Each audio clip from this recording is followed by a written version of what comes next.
Hey everybody, it's Rick Silva with Ask Rick Silva on YouTube. Professional networking coach. I teach people how to get more referrals.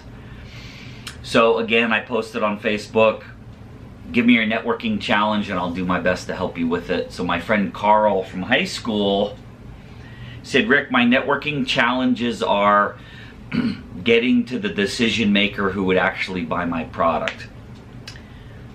So I don't consider this to be a networking challenge as much as a sales challenge. So I'm going to give you as many ideas as I can on how to get to the decision maker. The first one is don't cold call. I feel horrible for people that have to cold call.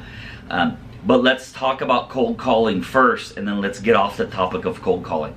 Okay, so trying to get the decision maker on the phone, you've got two challenges. Are you going through a gatekeeper, or are you just trying to get the person on the phone? I'm going to discuss with you the gatekeeper first.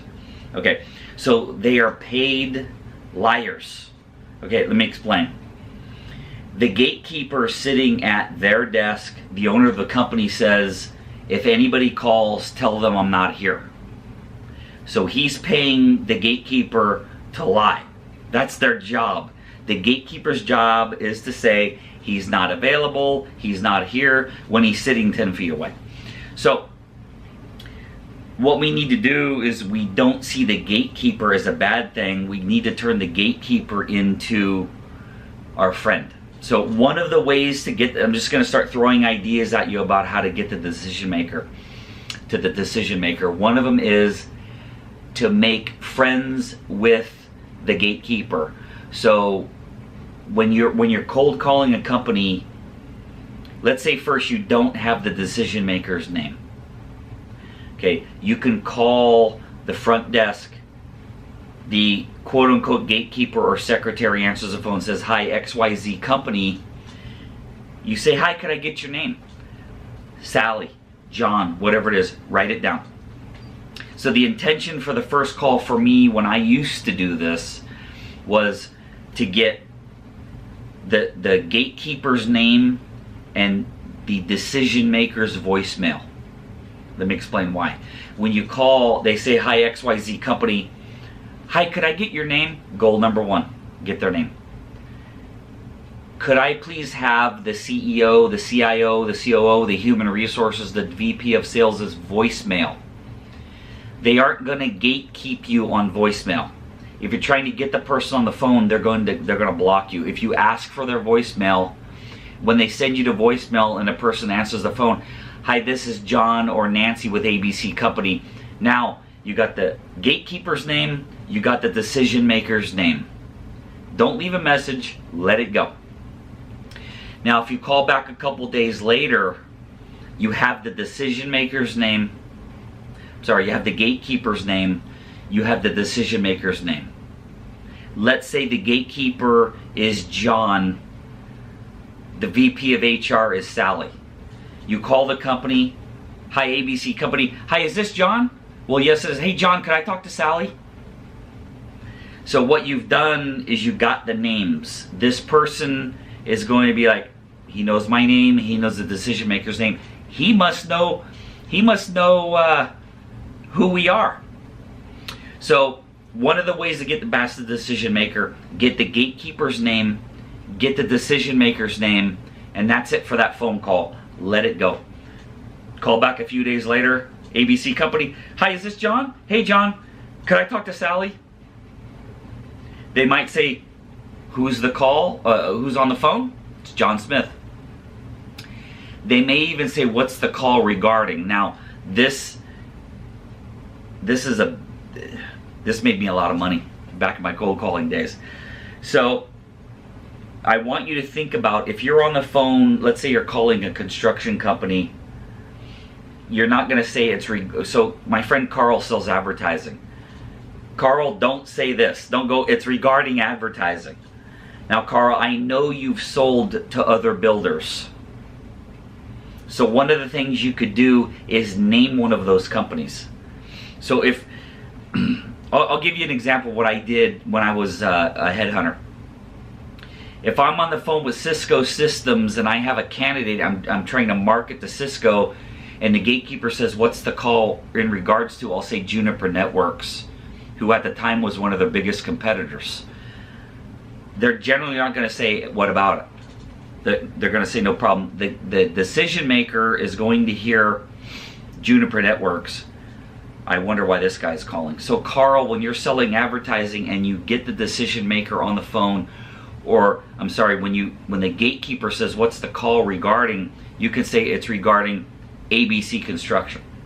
That's a competitor of his. He might want to know why you're calling about his competitor. You get him on the phone, you say something to the effect of, hi John, it's Carl. I had mentioned ABC company because we've done a bunch of marketing with them to help them build their company, improve their brand awareness. I wanted to discuss with you and see if you're interested in the same thing for you. So back to the gatekeeper. Get their name, and that's it for that call. Call back again. Excuse me while I get a sip of water. Get their name. That's your only goal. Then call back again later and bypass the gatekeeper by knowing their name, knowing the decision maker's name, and mentioning a competitor you have sold to. Okay, another way to get past the gatekeeper is call before 8 a.m., between 12 and 1, or after 5 p.m. Call when they're not there. That's another way.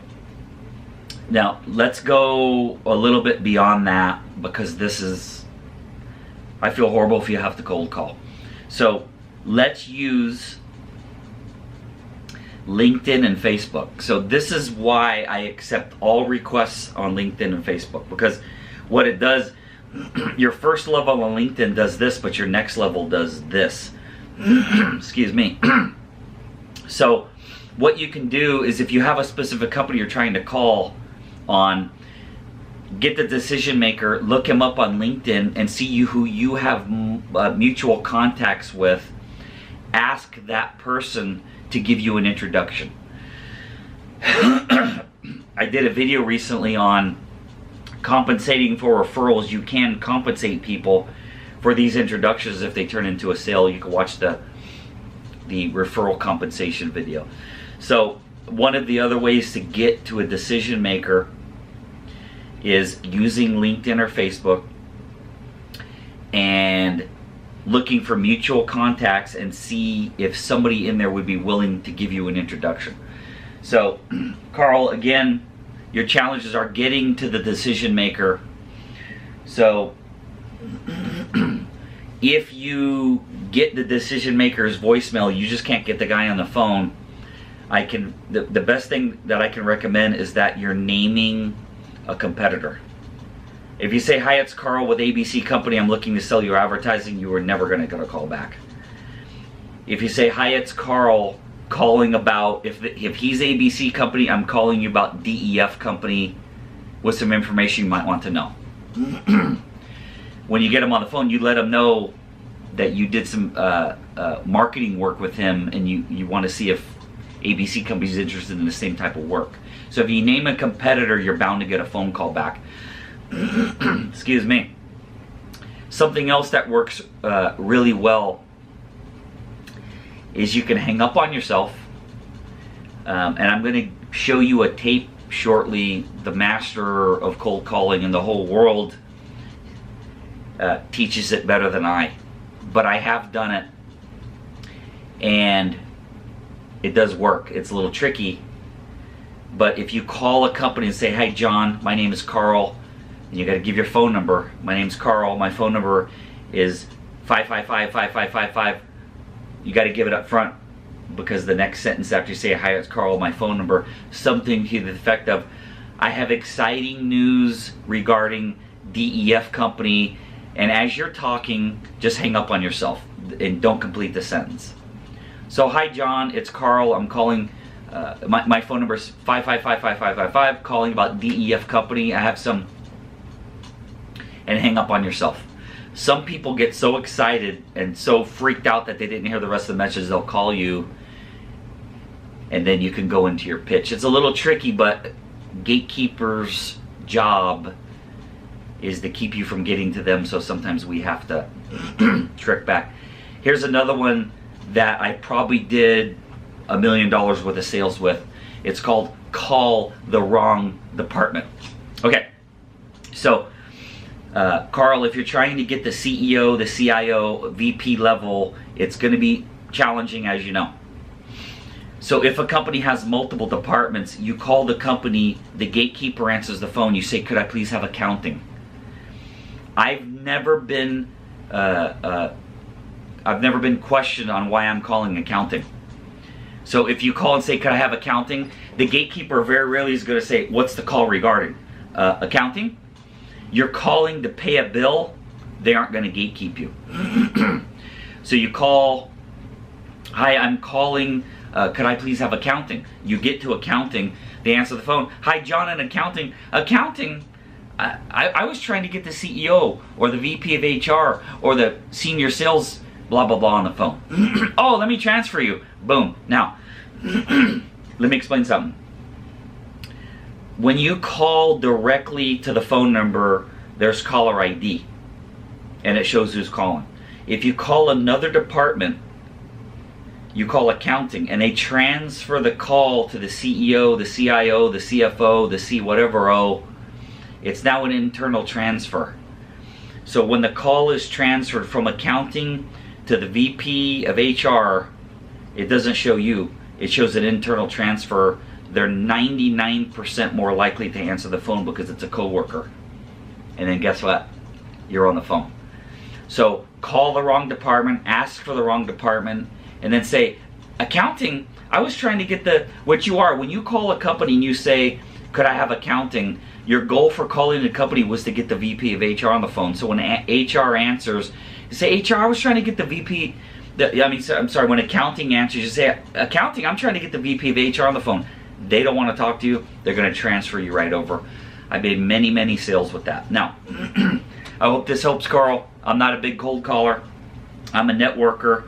I'm going to network with people who are going to walk me in the door of the decision maker. I'm not going to cold call. I'm not going to gatekeep. I'm very rarely even going to LinkedIn to do this. I'm giving you techniques until you get your network big enough to where you don't have to do any of this anymore. So,